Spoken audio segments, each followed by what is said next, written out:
Good morning, everyone. Today we are going to start our fifth chapter, that is yoga, in which we are going to cover the various topics like history of yoga and where the yoga has derived from. Then we will discuss about all the eight elements of yoga, and we will also discuss about importance of yoga. After watching this video lecture, I hope you all would be able to understand the concept of yoga.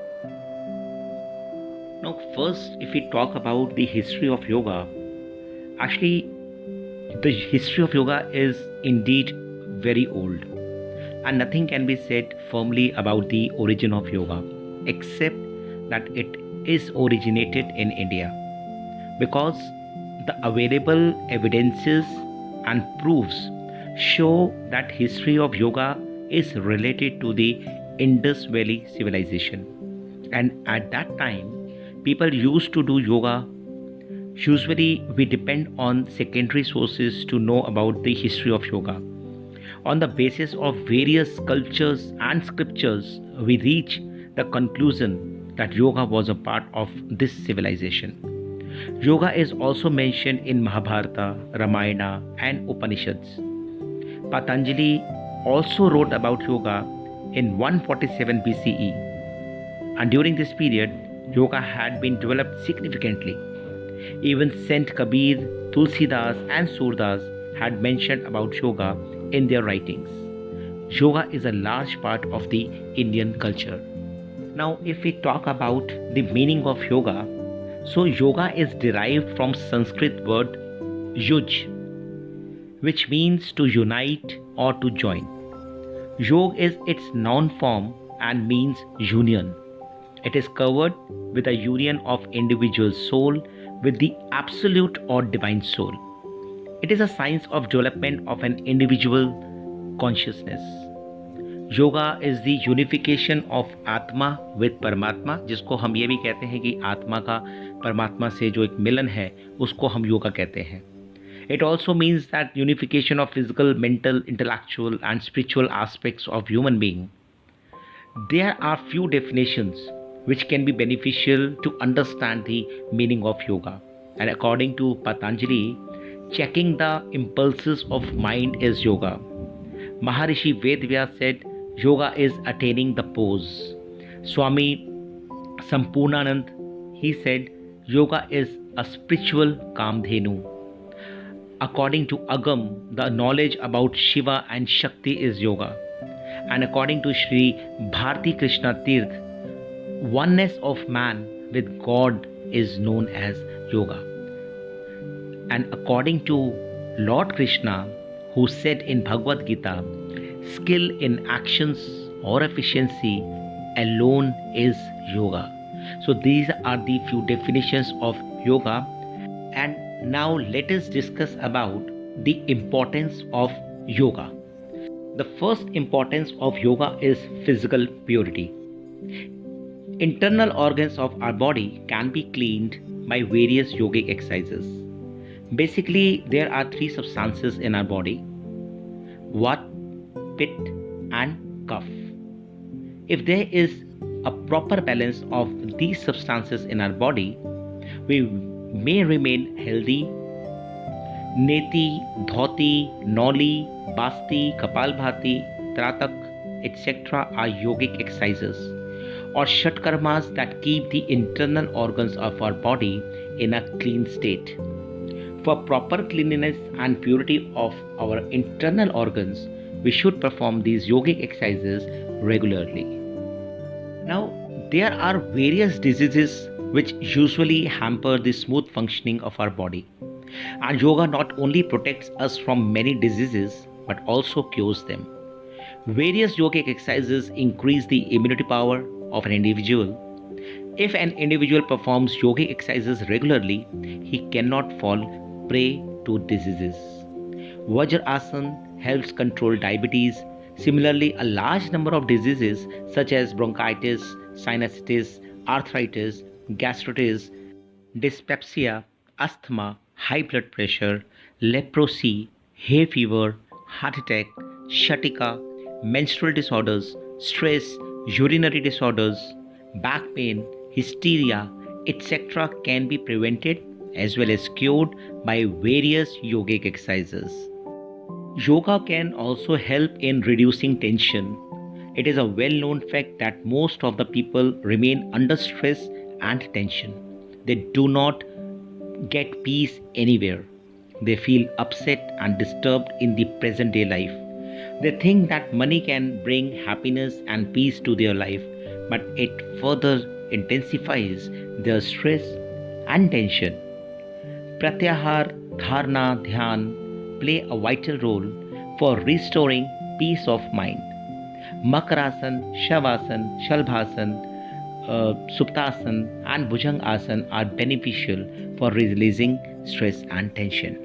Everyone in this world wants to have a healthy body. Various yogic asanas are best suited to get rid of many health problems and to stay fit. They make our body strong, re-energize, and improves flexibility. Rest and relaxation are essential for removing fatigue. When we indulge in any physical or mental work, after some time we feel tired. At this juncture, we cannot do further work, so we need relaxation. Shavasana and Makarasana are beneficial for relaxation. Padmasana and Nadam Sadhana are good for reducing mental fatigue. Nowadays, postural deformities are common in individuals.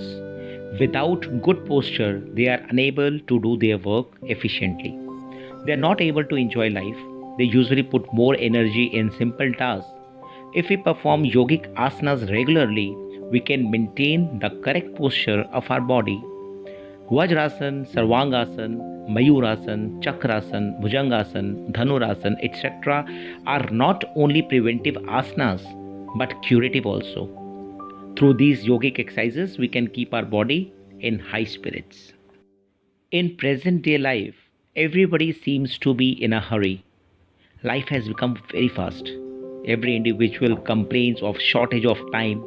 To do an exercise other than yoga exercises require enough time and money, whereas yoga exercises can be performed easily. These exercises can be done in a short duration and are not expensive. Moreover, these exercises can be performed in less space also.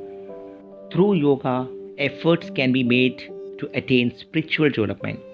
We can have a good control on our mind by doing regular yogic exercises. If our mind is pure, we can make efforts to achieve spiritual heights. Padmasana and Siddhasana are the best asanas for spiritual development. These asanas enhance meditation power. Pranayam is also useful for spiritual development that brings peace in our life. Flexibility is significant for every person. It makes the movements of body efficient and graceful. It is also helpful in preventing sports injuries. Various yoga asanas increase flexibility of body. Chakrasana, Dhanurasana, Halasana, Bhujangasana and Shalbhasana are beneficial for increasing flexibility. Muscles also become flexible by performing these asanas. Obesity is a worldwide problem. Obese people fall prey to various diseases. Yogic exercises can help in reducing obesity. For example, pranayam and especially meditative asanas reduce obesity. Research studies have shown that obesity is also caused by mental tension and stress. So, by reducing mental tension through meditative asanas, obesity can be reduced. Yoga helps in maintaining and improving health by making our muscles strong and regulating other systems of the body, such as respiratory, excretory, circulatory, nervous, and glandular systems. It increases the efficiency of these systems in our body and thus improves health. Nowadays, there is a declining trend in moral and ethical values. By following the first two steps of Ashtanga Yoga, moral and ethical values can be enhanced. In fact, the practice of yam and niyam, such as non-violence, truthfulness, aparigraha, non-stealing, swadhyay, santosh, etc., makes an individual strong, more morally and ethically. In a nutshell, it can be concluded that yoga is a significant for mankind, especially in the present day life.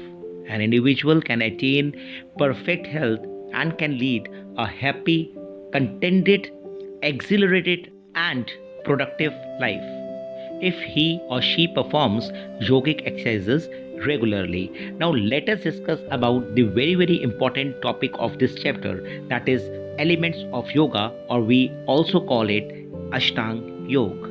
And these 8 elements of yoga are yamas, which are also known as external disciplines, niyam, internal disciplines, asanas, posture, meditation, seat, pranayam, breath control, pratyahar, withdrawal of senses, dharana, concentration, dhyan, meditative absorption, and samadhi, union integration. Means in the previous introduction we had discussed about the unification of Atma with Paramatma, and the unification of Atma with Paramatma is samadhi.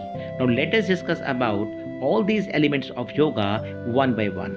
The first element of yoga is yam. Through the practice of yam, one can abstain from doing things that keep one's mind involved in the inevitable struggle for survival. One can remain away from violence. Yam consists of 5 moral codes of conduct. According to Maharishi Patanjali, there are 5 yamas: ahimsa or non-violence, satya or truthfulness, asteya or non-stealing, brahmacharya and aparigraha. Now let us discuss about the brief explanation of all these 5 yamas one by one. The very first yam is ahimsa or non-violence, which means one must keep away from causing harm to any organism or human being. Anxiety, jealousy, hate, anger, and such types of negative emotions are included in violence. So we must remain away from these emotions. We must not injure anyone. We must not speak ill of others. We must not display any negative emotion. There must be love, affection, and regard for human beings as well as for other creatures. The second yam is satya or truthfulness. Satya is an important yam. According to Satya, we must truthful in thought, word, and deed. We must not tell a lie. We must abstain from falseness of any kind. We must not speak to others in a deceitful manner. We must speak the truth at any cost. The third yam is asteya, means non-stealing. The propensity to use others' objects, money, or thoughts for own benefits is stealing. We must abstain from it. Even thinking about stealing something is wrong. So we should neither steal anything nor motivate others to steal. We should feel satisfied with what we possess. Not to take a diet that stimulates sexual desire, not to read pornographic or sex related literature, and not to indulge in sexual relations is called brahmacharya. We must keep the above points in our mind so that we can follow the path of brahmacharya. Parigraha means to collect money and property for self-interest, and on the contrary, aparigraha means to lead a life with minimum requirements. It is an attitude of mind that does not consider anything to be your own. We should not desire for physical pleasures, so we must follow aparigraha. Now let us discuss about the second element of yoga, that is niyam. And niyams are related to individual's body and senses. Niyams are also ethical practices as yamas. There are 5 niyams such as Shauch, Santosh, Tap, Swadhyay, and Ishwar Pranidhan. Let us discuss about the brief explanation of all these 5 niyams one by one. The first niyam is Shauch, which means purity. We must be clean physically as well as mentally. We must keep our body clean externally as well as internally. A special emphasis is given to purity of internal organs in yoga. For the purity of internal organs, there are 6 Shuddhi Kriyas or Shatkarmas in yoga, such as Neti Kriya, Kapalbhati Kriya, Dhoti Kriya, etc. The next niyam is Santosh, which means contentment. We must develop a feeling of satisfaction in all situations of life. We must feel satisfied with what God has given us. We should not obsess after desires. The third niyam is tap, to endure the difficulties, obstacles, and complex situations easily in the way of attaining the objective and to go ahead continuously towards a goal is called tap. We should accept the conflicts like pleasure and pain, loss and gain in the same spirit. The fourth niyam is Swadhyay, to study the great Vedas, Granthas, Upanishads, Yog Darshan, and Gita with devotion is called Swadhyay. It is the first type of study. Second type of study is the study of self study. To know about who am I, what should I do, what am I doing, what is the aim of my life. The above two types of studies are related to Swadhyay. The last niyam is Ishwar Pranidhan, which is an important stage of niyam. To dedicate all the deeds to God is called Ishwar Pranidhan.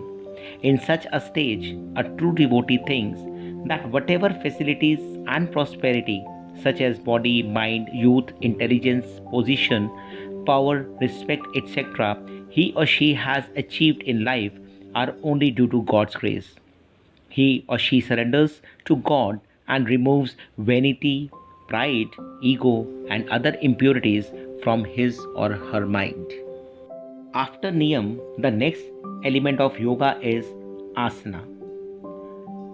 Asana means position or posture of body, which also means to sit in easy posture. Due to its popularity, most of the people think that yoga is nothing but asana. They are not aware that asana is a step towards yoga. In fact, asanas are performed to keep the body flexible, agile, and young. Asanas also improve body fitness by reducing inappropriate accumulation of fat in the body. There are various types of asanas such as corrective asanas, relaxative asanas, and meditative asanas. These types of asanas have different types of effects on various organs of body.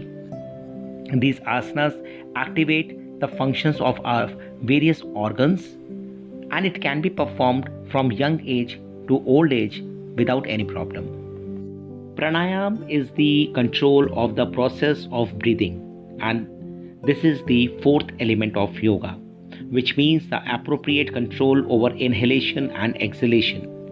Basically, there are 3 constituents of pranayam, that is Purak, which is inhalation, Kumbhak, retaining the breath, and Rechak, exhalation. There are various types of pranayam such as Ujjayi pranayam, Suryabheti pranayam, Sheetkari pranayam, Sheetli pranayam, Bhastrika pranayam, Brahmari pranayam, Murcha pranayam, and Plavini. Pranayam helps in regulating the metabolic activities and enhances the functions of heart and lungs. It also provides longevity to life. The fifth element of yoga is Pratyahar, which is a process of self-control in which an individual is able to exercise control over his or her senses.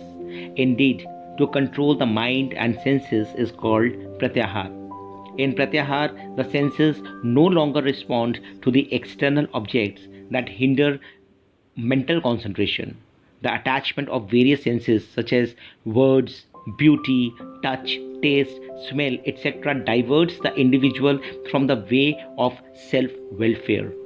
The practitioner of Pratyahar starts feeling extreme pleasure in remembering God. Dharan is the sixth element of yoga, which is the concentration of mind. Generally, it is seen that mind has a tendency to get scattered, but if the scattered mind is brought under control and set to one focal point, concentration is said to be achieved. The focal point can be in the center of the forehead or navel or a pointed soothing light at a distance. Dharan is the first step towards samadhi. In fact, Dharan is a mental exercise which enables a yogi to go ahead towards dhyan and samadhi. The seventh element of yoga is dhyan, which is a process of complete constancy of mind. It is a stage prior to samadhi. Generally, dhyan remains attached to our life at every moment. Whenever we perform any specific task in the family, it is usually advised to do that task with dhyan. कहते हैं ना ध्यान से करना, but we do not understand its appropriate meaning. In fact, dhyan is a complete concentration of mind over a period of time without any distraction. And the last element of yoga is samadhi. The union of individual soul with the supreme soul is called samadhi.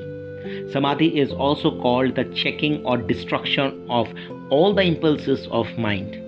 During the stage of dhyan, when the disappearance of self-awareness takes place, the yogi or yogini attains the stage of samadhi. He or she begins to feel the real truth. He or she forgets himself completely. He or she begins to experience the divine pleasure. Children, I expect that after watching this video lecture, you all were able to understand the concept of yoga, the meaning of yoga, as well as you have also understood about all the 8 elements of yoga. If you have any doubt, please call or message me your query anytime. Thank you and have a nice day, everyone.